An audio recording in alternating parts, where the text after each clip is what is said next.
Well, this is a little public chart highlighting the OPEC nations, the oil producing, exporting countries. And I just want to go over something why there actually is a cartel. The cartel actually is to protect the cartel, obviously, 101 right there, and that is to drive out competition. Now, the other thing is the cartel's main purpose, though, if you really want to get beyond that, is they all want to ultimately make money, and by driving out the competition, which means that they will be able to increase the prices. So I have to state this though, that I think that the OPEC cartel is actually seeing its final days. Reason why is because they are hurting other members of the cartel severely. They're not just driving out competition they're trying to drive out competition from the shale oil industry, but they're hurting aid nations such as Venezuela, and I know it's in Saudi's interest to also hurt Iran. So that's where I think this cartel's days are numbered. Also, interestingly, the shale oil industry is more vulnerable than the tar sands industry in Canada. The reason being is that tar sands in Canada has already had its major outlays of capital expenditures done many years ago. And the nature of that operation is such that there's a lot of initial capital outlay for the tar sands operation, but once it gets going, the bare bones operating costs are not high. Whereas in the shale oil industry in the United States, it requires ongoing capital expenditures, and that it's going to hurt the USA the most. But it's still not going to bring them a death blow, because the U.S. shale oil industry, by and large, can easily last 6-8 months or more before they start getting in serious trouble. So, I think what they're really doing, though, it's like Iran has already seen a lot of sanctions from the West. Russia's been seeing sanctions from the West. Russia's getting hurt. I know some of the Saudi leaders are saying they're in cooperation with Russia. I'm saying, how are they in cooperation with Russia? Because Russia's actually had their debt degraded down to almost just a step above junk bonds. And the ruble lost half its value. So, the words are one thing, but actually what results are is another. So, now this is actually the natural gas exporting nations, different from OPEC, and you'll notice that Saudi's not actually part of this. Now, one of the largest areas where where the consumption of energy is in transportation, just regular, not just private vehicles, but trucking, right? And also, any type of vehicle, actually, shipping, whatever, but diesel for shipping or whatever. But the thing is, we can easily convert every single car on this planet over to compressed natural gas very simply. You wonder why it hasn't been done? I could say, well, maybe it's a conspiracy. Maybe that really is the truth. But maybe people just don't embrace the technology. You could say the infrastructure's not there, but that's one thing. The infrastructure can be easily put in place, because natural gas is piped everywhere in the United States, and it's piped everywhere in the world, as a matter of fact, for other reasons. It could be for home heating or for home cooking or whatever. But it's all over the world in pipelines as it is. It would be very easy to install natural gas for cars, and it runs much, much, much cleaner. But that could be one area Russia and Iran have an ace. They're part of the cartel for the natural gas industry. But you have to remember, the real reason oil has to have a great demand is because Saudis invest in U.S. dollars, and that's what holds up the U.S. dollar. It's not about energy, it's about holding up one's currency. No, that's really what's going on. I just got to tell you flat out, that's really what it is. And I think a lot of people do know that, but Maybe they didn't quite realize that from the way other things I was stating here, but yes, it's a fact that we would be far better off using natural gas, even here in the United States, for transportation. But it does not support the U.S. dollar. When we went up to gold standard, what did they use to prop up the U.S. dollar? Basically, all oil is traded, or most oil is traded in U.S. dollars. Not natural gas is traded in U.S. dollars. Oil is. So, ergo, guess what? Now that could be an ace for Russia, to tell you the truth. I am almost. I don't. Maybe it's a good thing I'm not working with Putin or anything like that, because the guy would be doing 100 times better. But they're always trying to play some financial little shenanigans or some kind of garbage, to keep up the prop up their ruble. But the way I would be doing it is I convert every freaking vehicle they possibly can over to natural gas in Russia and China and Ukraine or whatever, and offer it cheap, offer the product cheap, because they got loads of it, and then back their ruble up with natural gas. I hate to throw this idea out there, but I'm surprised they didn't do this. But I don't know who the hell listens to me anyway. But the thing is with Putin, he's surrounded by so many asswipes that's just really what it is. That when you're a dictator, he is a dictator. People say, "Oh, I like him." I don't think one way or the other. I realize what he is. He's a dictator, right? But when people are a dictator, there's so many people around him that just are not going to buck the system or tell him what he doesn't want to hear. They just tell him things they think he likes to hear. Now, actually, in Belarus, over here, just north of Ukraine, they're telling him a lot of stuff that Russia doesn't want to hear. They're semi-independent. That's kind of interesting, though. They want to deal with the West. Now, I brought that up because actually, when you're looking at NGOs, non-governmental organizations, you got the Organization of American States, one big happy family here, right? Then you have the Council of Europe, right, which includes, it's Greenland's because it's Denmark and everything. Now, you also notice that you have the Asian Cooperation Dialogue. These are like major economic entities to facilitate trade. You have the African Union, and you have the Pacific Island Forum. Now, what's interesting about Russia, they belong to both the Asian Cooperation Dialogue and the Council of Europe. And the reason for that is, actually, Russia would make more sense if Russia was 2 or 3 nations, but they're never going to do that because the New World Order wants as many peoples under one hat as possible to get it into a global government. But, if you look at the Ural Mountain Divide, there's a side of Russia that's more European, and there's 3/4 of the landmass is more Asian. But actually, the vast majority of the population is mainly European. But, be that as it may, when you're looking at dealings with the New World Order, you notice there's some nations that aren't really part of this. Belarus is one. And actually, this is Belarus, this white, you see white, they're not part of one of these NGOs. Now, that's not saying anything in itself by itself, but I've noticed Belarus has actually openly criticized Russia's methods of dealing with the West, and they want to deal with the West, Europe, and the United States, and get stronger ties between themselves and the West, whether Russia wants to do it or not. But it almost sounds like you got some nations in here that are not exactly part of the New World Order, and you could say Iraq seems to be it's this nation here is in such turmoil with ISIS and so much division that I don't really know where they stand. And then you have Syria, which you notice is on the hit list for the New World Order. You have North Korea, which is on the hit list for New World Order. North Korea's got a pretty bad place. But actually, to give you a little side note, North Korea sends their laborers that are stuck in prison, forced labor, to Russia to go work in Russia, and in turn Russia gives them hard currency in return. They got their own little slave system.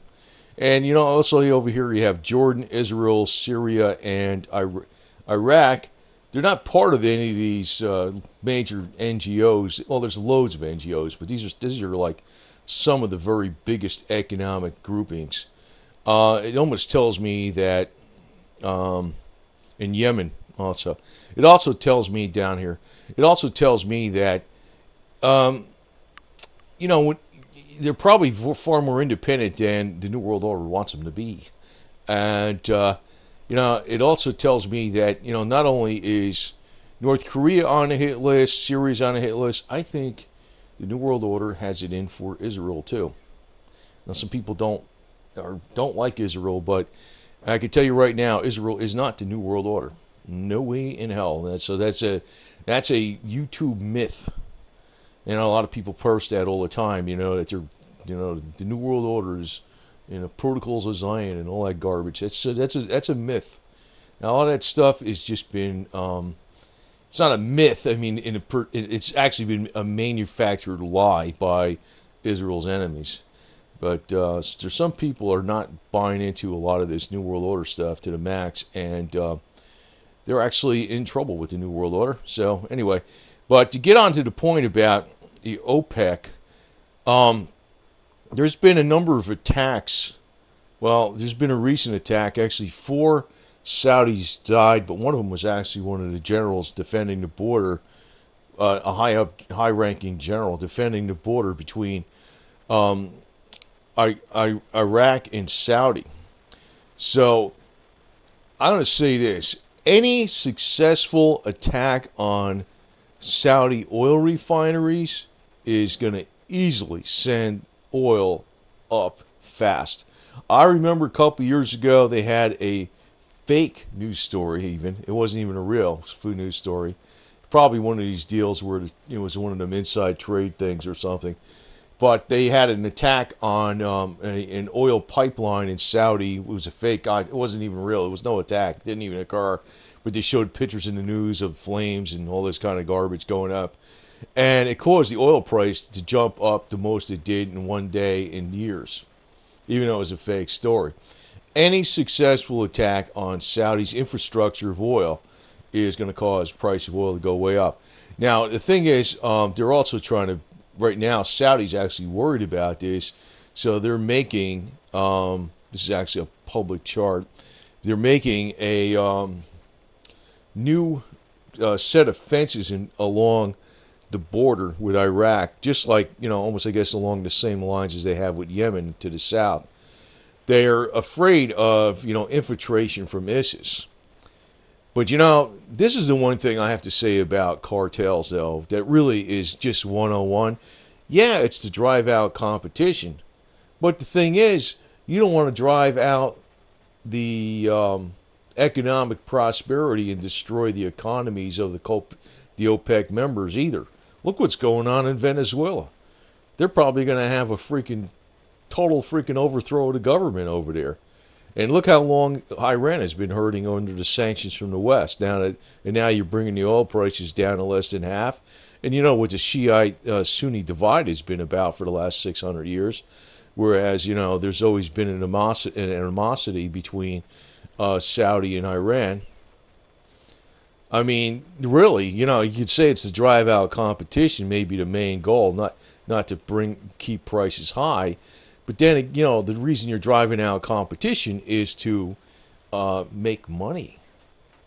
And if it looks like you're going to get destroyed, your industry's going to be destroyed.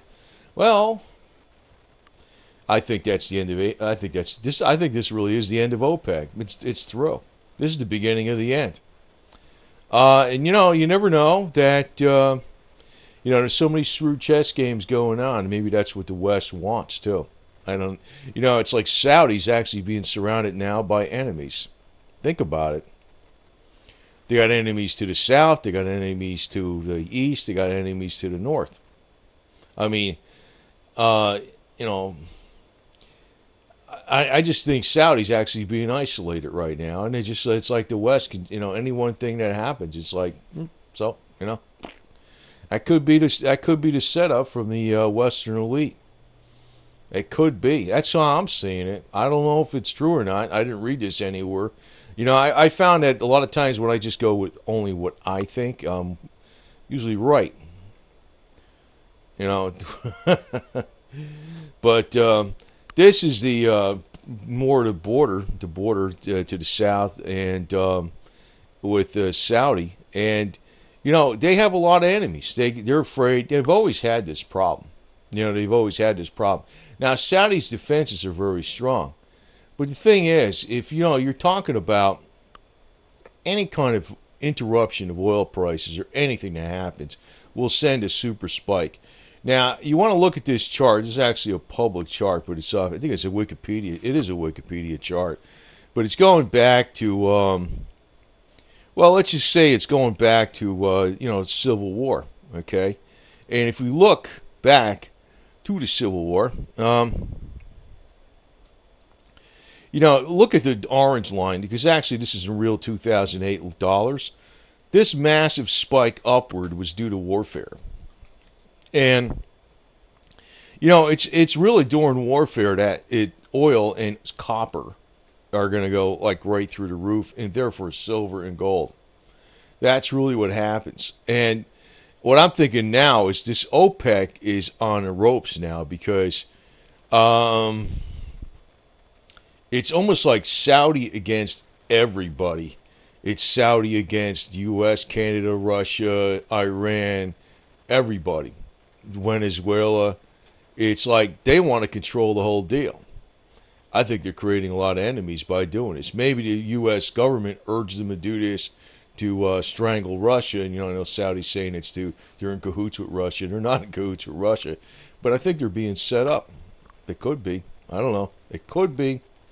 Now look back in 1973. A lot of people don't realize, we had the oil crisis of 73. That was, they did the embargo and had all the long lines, and you see how much the price shot up of oil in real dollars. The orange line is more applicable, not the blue line. In real dollars, in 2008 dollars. Well, what happened with the long lines and everything like that. But a lot of people don't realize we had the second oil shock in 1979. The second oil shock was actually due to the Iranian hostage crisis. Well, the Iranian hostage crisis was part of it, but it was actually when they had the overthrow of the Shah. So, that was like when the Western elite didn't figure that one out. They figured nothing was going to happen there for sure.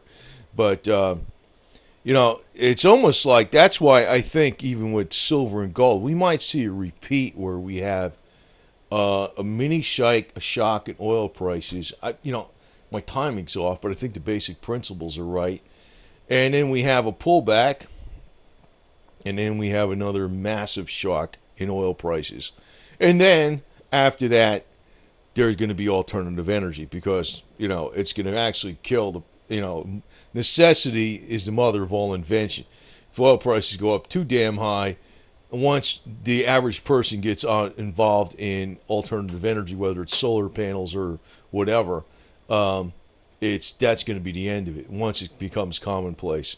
I know back in the Jimmy Carter days, he was installing solar panels on a White House roof. And actually, I think Obama is too, right? But when Reagan came in, he took those off because the oil came down, in price. But it really still was a victory for OPEC. And the reason it was a victory for OPEC was because it kept them as the predominant oil producers in the world. But today, that's not the case. The U.S. can easily last at least 6 months, the majority of the shale oil industry, before they start really feeling it bad. And if they start feeling it bad, what's going to happen is they're going to be bought up by Wall Street, quote unquote, who are flush with cash for pennies on a dollar. So it's in the interest of Wall Street to actually let them hurt. They don't care.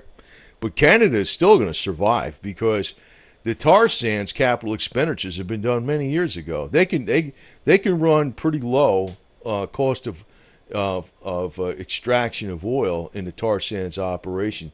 The capital expenditures that are initial are very high, unlike the shale oil industry, where they got to keep constantly doing more capital expenditures to keep extracting the oil. We probably have one more super spike in oil, but to tell you the truth, this final super spike in oil is probably going to happen when there is a major conflict in the Middle East, because I think OPEC's going to break up, and it's in everybody's interest in the Middle East to make money off of oil. As a matter of fact, this is some of the gas lines. This is actually the gas lines from 79. A lot of people don't remember that happened in not as bad as 73, but there was a lot of gas lines in 79 when the Shah was overthrown. There was very low sales of cars on the car lots. They were practically giving them away. They had loads of leftovers in 1979 that you could buy for heavily discounted.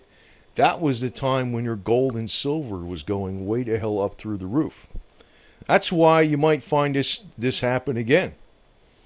If you could say, I need a new car or something or whatever, or you want to have a major appliance or something, and they're all sitting out there collecting dust because the retail market just went to hell, especially on large durable goods, because people are paying so much money for energy and food. Well, hey, that's the time to get rid of some of that silver and trade it for some hard durable goods that'll last you a long time. Now, I think one of the major hints, I think President Obama's given us the major hint here, though. I'm not, people on this channel say, well, am I a fan of President Obama? No, I'm not a fan of President Obama. I didn't vote for him twice. I didn't even vote for Romney. I voted for other. But whatever.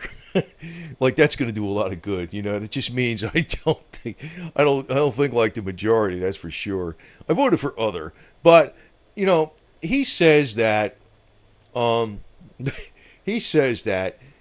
don't expect these oil prices to remain low. I said this in another video. Actually, it was on, I did see again where I saw that. It was actually printed where he says, don't expect these oil prices to remain low. Actually, buy yourself some hard durable goods if, you have some money that you did not spend on filling up your gas tank. Get yourself some hard durable goods that'll last you some years in the meantime, because by next year, the whole situation can change. Now, if you look at the experts back in the summer, and I was following these experts, and I was regurgitating some of what these experts said, who were oil experts, not on YouTube, but people that knew supposedly what they were doing. They were telling me that they expected oil to be $120 a barrel by the end of this year. Now these same experts are telling me that oil prices are going to stay down for the years to come, and I'm thinking, you're probably wrong. You're probably, you're probably full of it or something, for all I know. Actually, now I'm getting a little wise to these supposed experts, because when they all say the same thing from different investment houses, I get suspicious. I get suspicious, like they're setting people up. But what I think though is common sense here is that oil cartels have actually been designed to drive out competition. It's been like that with the railroads. Okay, same type of thing. Sometimes you even wonder why they made so much regulation with the Commerce Act. That was to make it tough for the little railroads. That was really what it was. But when the thing is, if you're driving out the competition and you're driving out the members of the cartel financially, you're destroying them financially. Like, obviously that's going on with Venezuela. I mean, God. And obviously it's going on with Iran too, because Iran has been hurting for years now under sanctions. And you notice what's got to be going on now with these oil prices. It's got to be going right through the floor. I mean, they got to be, forget it. And there's no love there between the Sunnis and the Shiites. So, I just think that Saudi's actually sitting in a sea of enemies right now, and one thing can lead to another, and guess what? That can easily spike the price of oil right to the max. Now, again, I want to reiterate something, boy. Not that Putin listens to my channel, but I'll tell you one thing, man. He's lucky. It's a good thing. I don't work for this guy. He don't listen to my channel, so I'll tell you this. When you're talking about, here's OPEC, right? With the green nations. Now, Russia's not part of OPEC, but Russia does have a lot of oil. So does the U.S., so does Canada, right? But we're not part of OPEC. Look at natural gas. The two biggest natural gas countries are Iran and Russia. The one thing that really create a demand for natural gas is, this is where dictators shoot themselves in the foot, because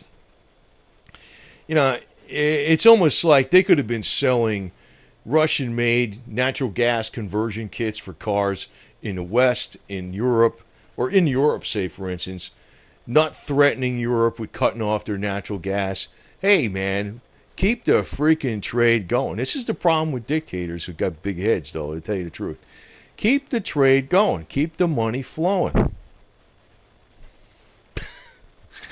Forget about, man, I'll tell you what, if I was running Russia, the Russian people would probably have a lot more money and there'd be no chance of war either. But I ain't running Russia. Actually, Putin the cat needs to be running Russia. A little meow meow. The little meow meow I have, and a little meow meow that they had over in Russia that rescued that baby. I saw that on RT. I was like, that was the only story I liked on RT. The little cat rescued the baby, man. It was like a little baby in a box. And it turned out to be the cat's box, and it was a big fluffy cat went there in the box, and it kept the baby warm, and it kept meowing and meowing and meowing. And people, until the rescuers figured out what he was meowing about. He was like, "Save the baby!" He saved the baby. See, cats are better leaders than people. I'll tell you that right now. I'm ad-libbing here, but just to tell you, that's a fact. And but in Russia, they got loads of natural gas. Iran's got loads of natural gas. They ought to they should have it hey, everybody's running natural gas, or encourage people, bring the damn prices down a lot domestically. Get some, they got some super smart engineers over in Russia. Get some kits together. It's easy to convert cars to natural gas. And back the ruble with natural gas. What the hell, right? It's like the U.S., man, probably pissing off the Westerners with this, but Putin ain't listening to this crap anyway. So anyway, if I was the leader of Russia, that's what I'd be doing. I tell you that right now. But I wouldn't be I wouldn't have invaded Ukraine or Crimea either. So that's the other side of it. Because, the best thing in the world for the people in your country is to keep them prosperous. And, you just keep the wheels of trade flowing, that's the deal, right? So anyway, I was going to tell you that OPEC is not keeping the wheels of trade flowing. They're trying to drive out their competition. They're doing it so much that they're going to drive out other countries like Venezuela. They're going to get clobbered. You got Angola, who's already got loads of civil unrest. They're a minor member, but Venezuela's a pretty major member. Iraq is already a freaking turmoil, ISIS has a financial incentive to keep the oil prices up because that's where they're getting the money from. So if they are successful in attacking Saudi, that'll bring the oil prices up. And in Iran, they've been under sanctions for years, and I'm like, come on. I mean, that's my OPEC partner. I'm under sanctions, and he's going to drive the price down by more than half. I'm part of it. They're probably saying, the hell with this cartel garbage. I'm getting the hell with this. They're not just driving the competition out of it. What's going to happen?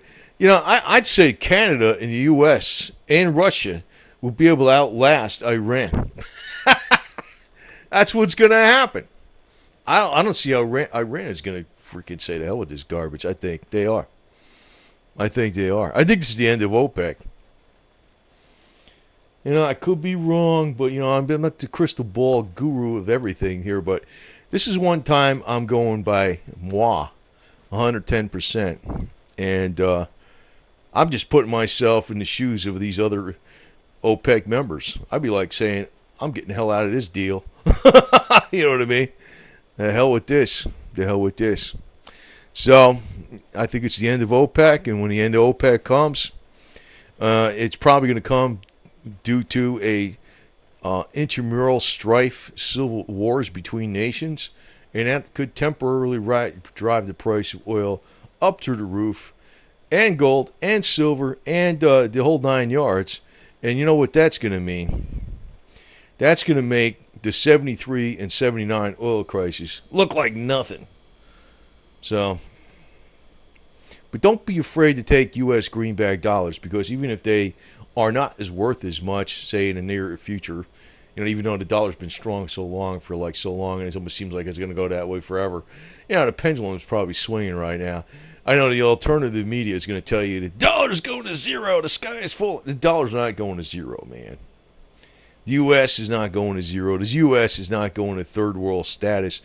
But what probably might happen is the U.S. is going to lose a lot of clout, because that's probably what the damn global planners want. Not if I got my way. I think the U.S. ought to be number one.